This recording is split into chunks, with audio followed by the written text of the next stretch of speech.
अनुपम सिंह। आप देख रहे हैं सच के साथ इंडिया समाचार।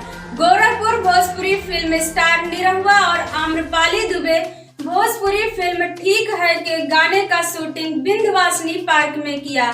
निरहुआ और आम्रपाली दुबे अभिनेत्री इस फिल्म के गाने का शूटिंग विंध्यवासिनी पार्क गोरखपुर में किया। प्रदेश में शूटिंग की पहली पसंद बन रहा गोरखपुर निरहुआ और आम्रपाली ने मुख्यमंत्री योगी आदित्यनाथ को दिया धन्यवाद।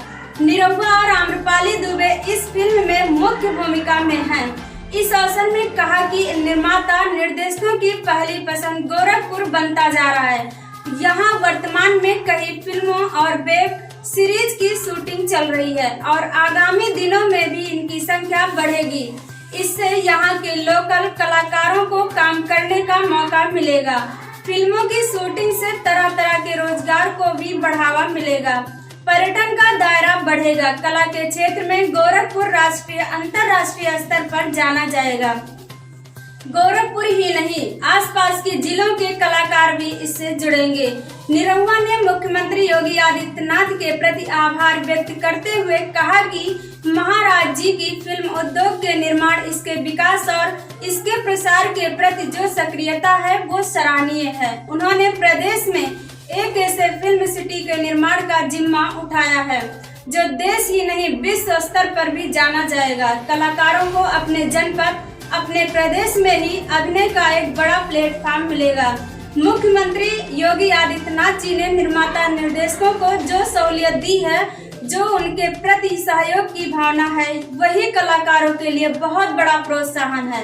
निरहुआ और आम्रपाली ने पत्रकारों से बातचीत में बताया कि गोरखपुर में बहुत अच्छे जगह हैं जहां हम फिल्मों की शूटिंग कर सकते हैं।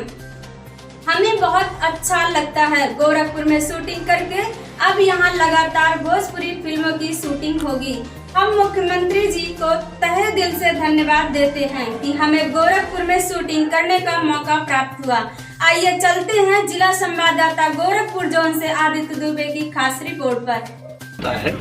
जब वो पहली बार उसको लेता है तो अगर जिसके मन में पहले से ही ये बात हो कि भाई ये जीवन बर्बाद कर देगा और कर ही देता है, तो जब आप जान के रखेंगे कि इससे आपका जीवन बर्बाद हो सकता है तो आप उसमें पड़ेंगे ही नहीं। जब पड़ेंगे नहीं तो ही आप बच सकते हैं। जैसे मैं अपना एक अनुभव बताता हूँ, ये मेरा खुद का अनुभव है कि मैं जब छोटा था, बहुत बच्चा था, तो मैं अपने पापा के साथ गया था उनके प्रोग्राम में, और वहाँ प्रोग्राम में लोग ठंडई बोल के उनको भांग पिला दिए। ठंडई बोल के उसमें भांग मिक्स था, पिला दिए और मेरे पापा ने पी लिया। और उसके बाद जब वो खड़ा हुए गाने के लिए तो वो सिर्फ आ करते थे और हंसते थे, वो आगे कुछ गाते ही नशे में थे, नशे में। हाँ, वो आ बोल के हंसने लगते थे।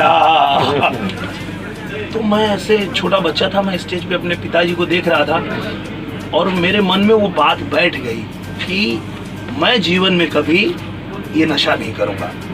जो इनको किसी तरह भी अगर दे दिया तो इनकी ये हालत हो गई कि अपना प्रोग्राम ही नहीं कर पाए।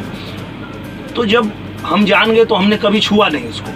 तो यही होना चाहिए इंसान को कि अगर किसी को भी आप देख रहे हैं कि कोई पी के बर्बाद हो गया, कोई नशा करके मर गया, तो आप जान जाइए कि अगर आप करेंगे तो आपका भी वही हाल होगा। तो जान जाएंगे तो उसको छुएंगे नहीं, यही रास्ता है, दूसरा तो कोई रास्ता है नहीं। और इतनी डॉक्यूमेंट्रीज, इतनी फिल्में बनी है इस चीज़ के बारे में अवेयरनेस क्रिएट करने के लिए। तो हम लोग जो बहुत ज़्यादा टाइम बहुत सारी चीज़ें ऐसे ही स्क्रॉल कर करके मोबाइल